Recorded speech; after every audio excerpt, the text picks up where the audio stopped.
Mga karos, good morning po sa ating lahat. Ito, welcome back po muli dito sa aming channel. So, another day and another house improvement po dito sa mga ongoing project po natin. Ngayong araw nga po pala, isa Miyerkules, bali April 1. So, ito muna yung last day natin ngayong linggo. Dahil magbabakasyon po tayo ng 4 na araw ngayong mahal na araw. Mga karos, meron tayong inassign na tao na titingin po at mag-iikot within 4 days sa ating mga project. Siyempre ano po yun, siyempre may sahod po yun. So gagawin niya po yun, anumang oras, 2 beses kada isang araw. Ayan. Hindi na pa natin sasabihin dito sa vlog kung sino po yun. So yan, iikot po siya sa Tansa Garden Premier Project, yung dalawang project natin dito sa Phase 3 at yung project natin sa Phase 4. Mga karos, magbabakasyon po muna ang tropa din, tapos kami din, syempre yung ilan sa amin, kasama nila yung mga family nila. Yung iba naman na magpapahinga po dito sa kanilang bahay. Meron naman pong magtatrabaho mga karos kahit mahal na araw. So ito, magtatrabaho po sila dun sa pinuntahan natin sa PTC Subdivision sa ano po ni Master Jojo, dun sa may tsahin niya kay Ma'am May. Yun, ilan dun. So balita ko lang po yun sa mga tropa natin.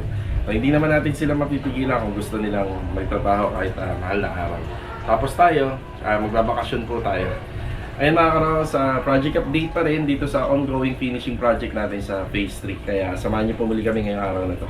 Enjoy watching po. Let's go. Tara. Bali mga karos, nandito na tayo ulit sa project natin dito sa Phase 3. So finishing phase. So ito yung tinututukan natin. Good morning nga pala sa mga client owner natin. Bali mga karos, 2 unit po yung bibigyan natin ng update ngayong araw na to. Isa rito sa ongoing project natin for finishing at saka yung project natin sa Tansa Garden Premier Project. Yan, ulitin ko, good morning ulit sa mga client owner namin. Ayan, batiin muna natin yung tropa.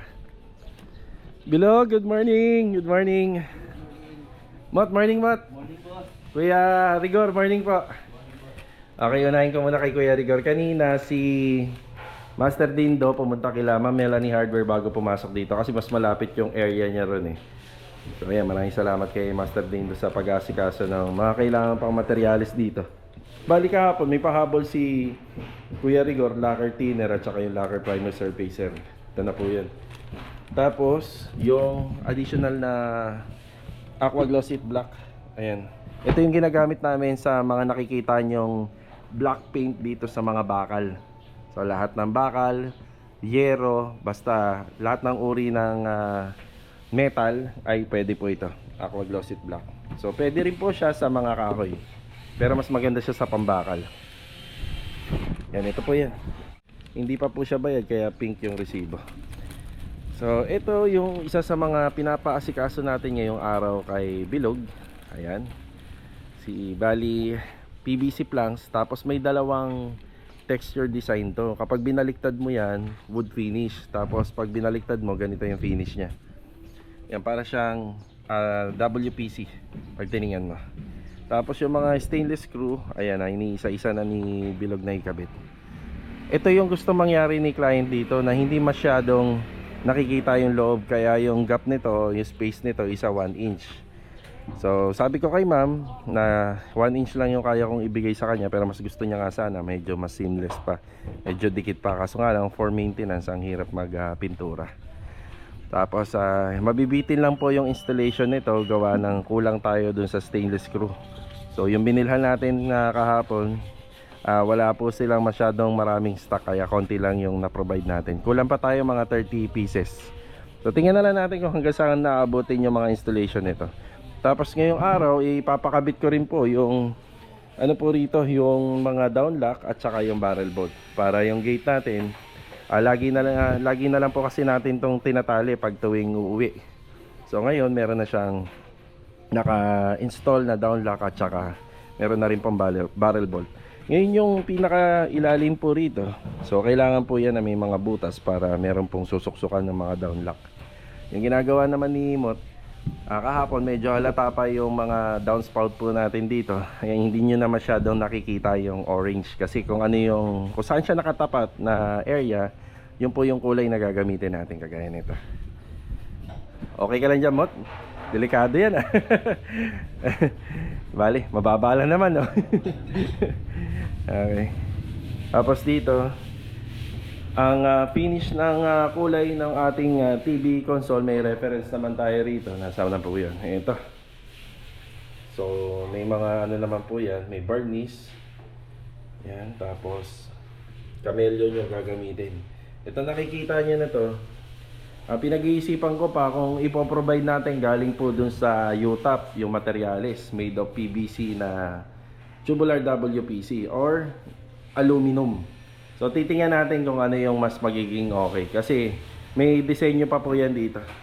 Yan, dudugtungan pa po yan. Siguro 4 hanggang 5 yung idudugtong po rito. Para magkaroon siya ng disenyo. Basta hindi po siya lalagpas dito.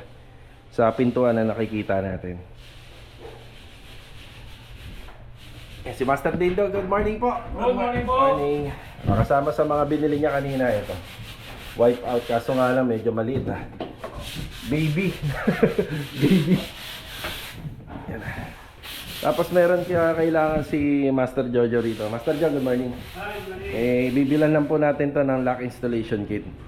Tapos yung ibang mga doorknob ay ikakabit niya na rin ngayon. Tapos ito, isa-isa. Ibinabalik niya na po yung mga cabinet door. Yan, lalagyan niya na uli ng mga concealed hinges. Siyempre may mga alignment pa to para bago natin i-turn over, smooth siya. Smooth gamitin. Ito nga pala yung ano, lalagay rito. Yan.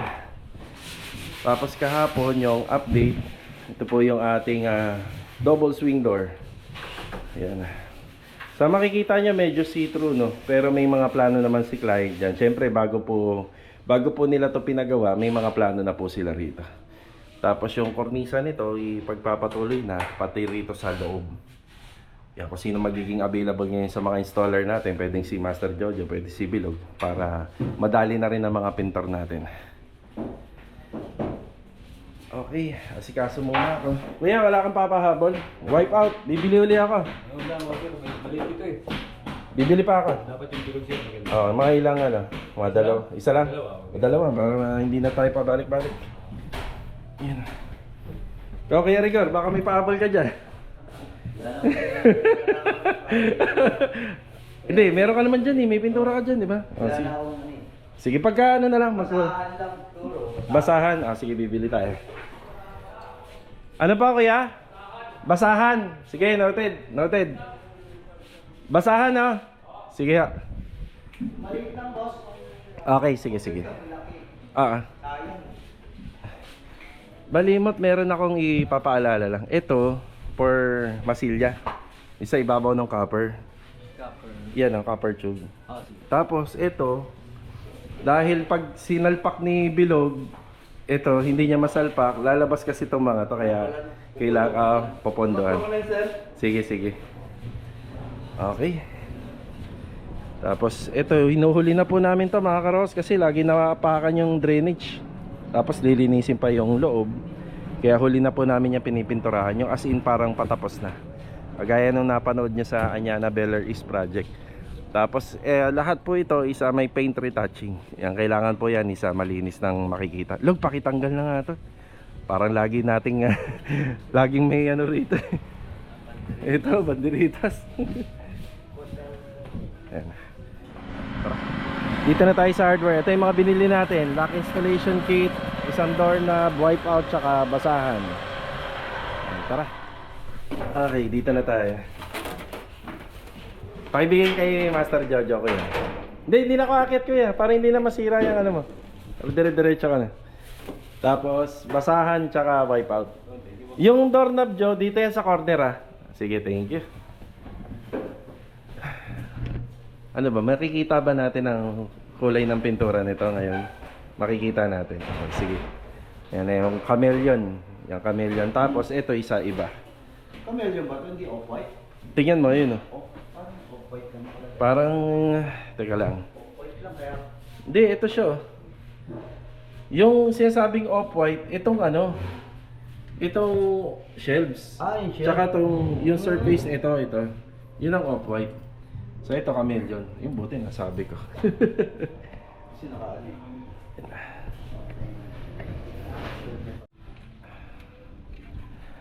Wow. Unti-unti gumaganda, oh, di ba? Yeah, may nakalimutan pa akong bilhin mga karos, yung additional na lang pala na switch and outlet dun sa TV console sa taas. Tapos dito naman po is yung faucet. So isa, tapos yung pangalawa yun nandito. Yeah, may faucet po yan. Siguro sasabay ko na kasi papunta na rin naman ako ng Tansa Garden Premier Project eh. Yan, para pagbalik ko rito, yan, may dala na tayo. Oo, in order pa lang ni Joy yan. Siguro baka sa ano na, after Holy Week. Yun yung para doon yung air vent. Dito ko ni Bilog. Good morning pala kay Kuya Boy. Good morning si Kuya Boy. Tapos doon po siya, maglalagay po siya ng isang spare ng outlet para sa CCTV. Yan na. Ito log baka kompleto no. Dito medyo 50-50 tayo diyan. Malalagyan yung dalawang dalawang panel. Okay, sige. Mga karos, nakuha na nga po pala natin kahapon si Avanza. Ayan, okay na. Bali, ayun nga, dumaan to sa maintenance. So maganda naman po yung sasakyan natin, walang problema, kondisyon. Pero kasi itong darating po na Holy Week, itong Holy Week po na ito, baka magbakasyon po kasi kami. Kaya syempre mas maganda na ano po natin siya, kinokondisyon. So sabi nga daw ng mga mekaniko, kung aalagaan mo yung sasakyan mo, hindi ka ipapahamak niyan, 'di ba? Dito na po tayo sa Tansa Garden Premier Project. Bibigay tayo ng update dito. Okay. Ang ganda naman ng ating weather dito sa Tansa Garden Premier Project. Good morning nga pala kila client owner. Good morning Rusty, Adonis. Good morning. Yun, gusto ko lang sanang batiin. Very good yung tropa rito. Tingnan nyo, napakalinis na. O, di ba? Halos okay na. Isa po to sa mga request nila client. Syempre, nakikigamit tayo ng lote rito. Syempre, nag-aalala rin po sila sa masasabi ng may-ari. Tayo naman, hindi naman po natin to iiwan talaga ng makalat. Lalo na ngayon mag-Holy Week, baka may pagkakataon yung may-ari nito ay bumisita. Kasi ilang araw din po yung bakasyon, di ba? Okay, ito yung update. Ayan, bali nasa second stage na pala tayo ng folded gate. Bali pangalawang folded gate na to. Ito yung unang naikabit. Tapos ito pangalawa. Nagpe-prepare na po sila. Poy, morning Poy. Si Poy, morning. Yan. Ricky, good morning Ricky. Ayun oh, ito na po yung ating 60 by 120 para dito sa kusina. Yan. So dito yung sidings niya. Tapos syempre, dapat meron pa tayong space para malalagyan po ng polymer. Yan. Ito yung update dito sa kusina. The best talaga. Ganda. Color gray. Tapos aakyat tayo sa taas dun sa mga nagawa po nila no nakaraang araw. Kahapon po. Yan, check po natin yung nagawa nila rito. Yan. Ito pala, may layout tayo rito na kung saan magtatanggal po tayo ng pader pa para sa aircon. Yung aircon dyan, ang gagamitin po dyan is window type. Matapos lang po yung installation ng mga gate, nakafocus na po kami sa mga window grills. Siya nga pala, dito sa Tansa Garden Premier Project, yan, dito sa subdivision, allowed na po na mag-install ng window grill sa labas. Yan, pwede na sa labas. Pero kung ilalagay natin sa labas, nawawala kasi yung elegant look nung harapan ng bahay, nung pinaka-facade. So depende na lang siguro sa paglalagay ng grills at pagpili ng materyales. Pero si client, hinihintay ko yung approval niya, kung yung go signal niya kung sa labas ba tayo o sa loob. Pero para sa akin, kung ako yung gumagawa, mas maganda pa rin po sana nasa loob. Yan, napakarami pong reason yan. Advantage and disadvantage, di ba? Tayo. Ay sa bubong. Yan. Ayun o. Ibubong natin. Yan. Yan, bali chocolate brown yung ginamit po namin dito. Ayun, okay na. Diba? Yan. So kahit itong bubong natin dito mga karos, may touch up po yan. Yan, sa ngayon, ganito lang po muna siya. Kasi may mga gagawin pa yung mga pintor dito, magpipintura pa. Ayan. So lahat naman po pinaayos natin, tapos pinalagyan natin ng sealant. So ito, naka waterproof na yung bubong ni Client Pita.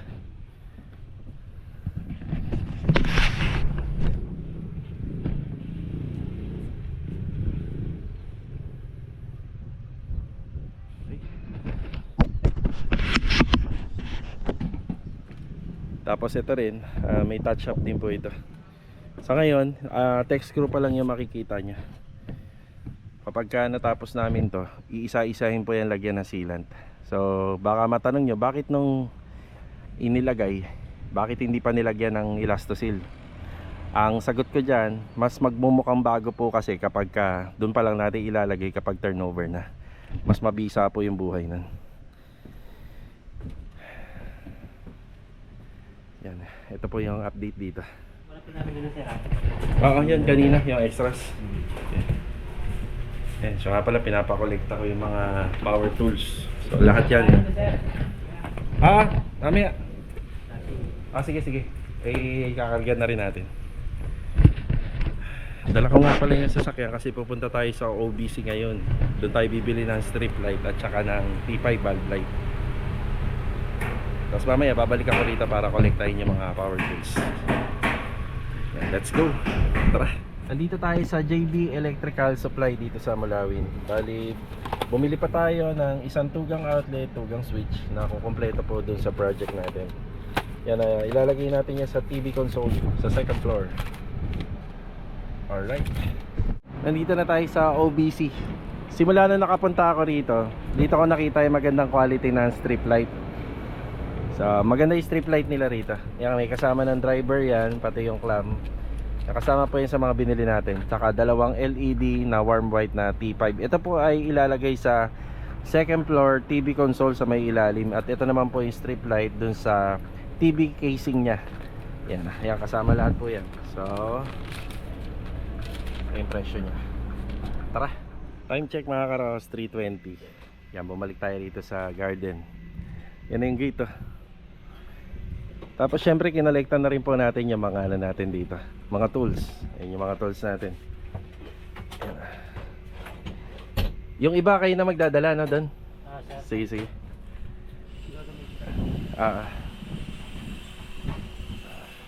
Kinuha na rin natin ibang gamit dito sa bagong project.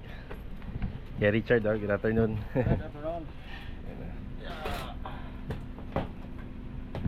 Halos lahat ng gamit namin puro dilaw. Yan, puro inko. Yan pa, vibrator. Good afternoon kay Sandy. Ay, yung ano pa Meron ba? Cut-off. Ayun, cut-off.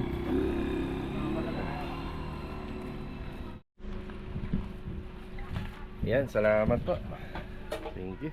Bali mga karos, update na tayo. Ayan, meron nagkakaraoke. Sana hindi ho tayo mga-copyright music.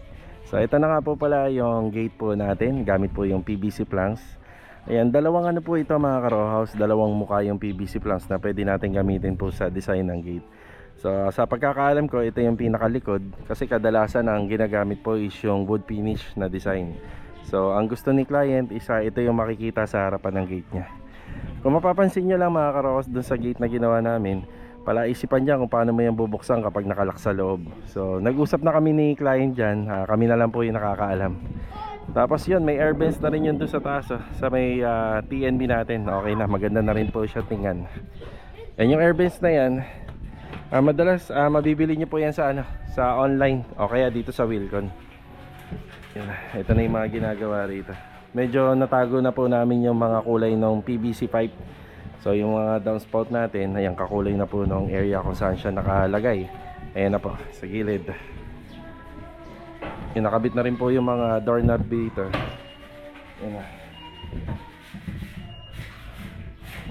Halos pinalilinis na lang po natin to para sa Monday hindi na po siya ganoon kakakalat. Ayan, meron na rin po dito.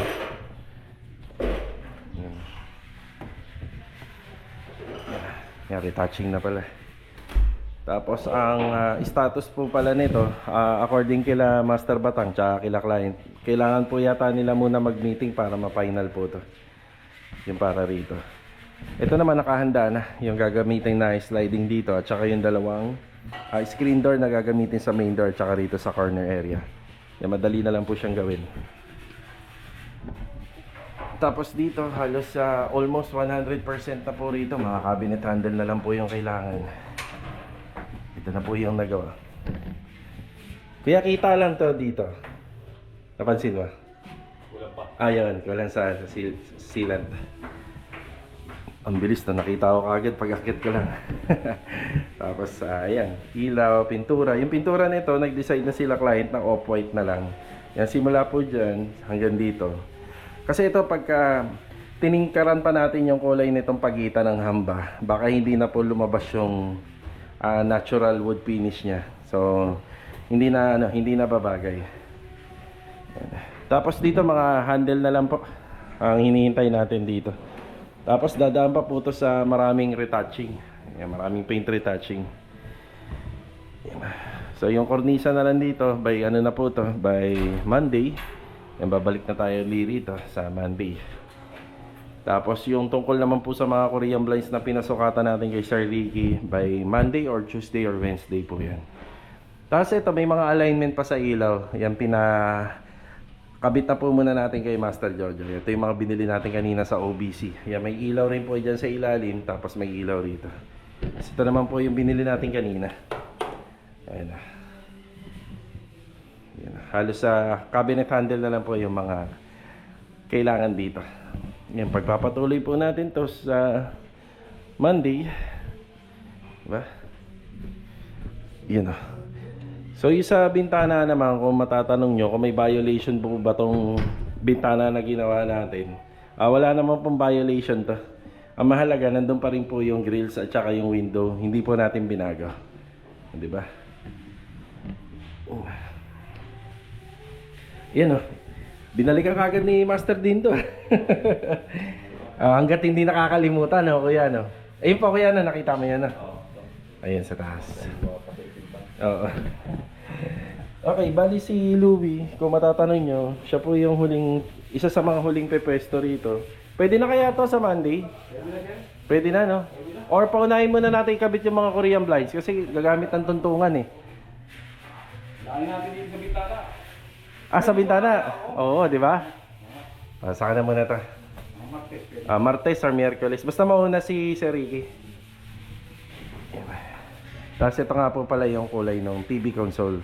Itong pintuan na to, yan ang kamatch po niya dito. Ang inaasikaso na lang ni Kuya Rigor, yung para rito at saka yung sa gitna. Bali, off-white naman po yan. Yan, halos okay na tayo ngayong araw. Yan lang po muna yung vlog natin. Kinolekta ko na rin po yung mga ibang gamit po rito.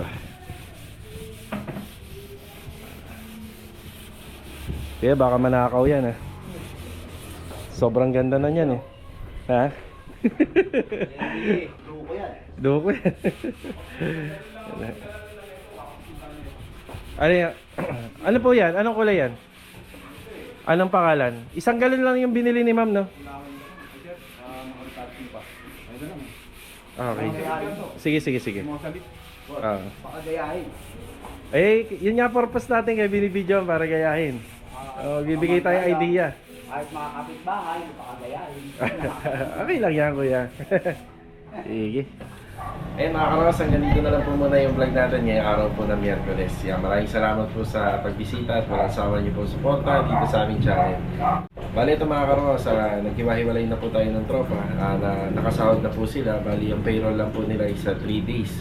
Bilang ano na lang po, pakonsuelo, dinouble pay po natin sila ngayong araw. Kasi ang haba po ng pahinga natin, 4 na araw. Ayan, see you on my next vlog mga karos. Bali bukas, matutuloy tayo sa bakasyon natin. Ang lugar nga po pala na pupuntahan natin dito sa may Laguna. Ayan. Let's go! Kita-kita na lang bukas. Tara!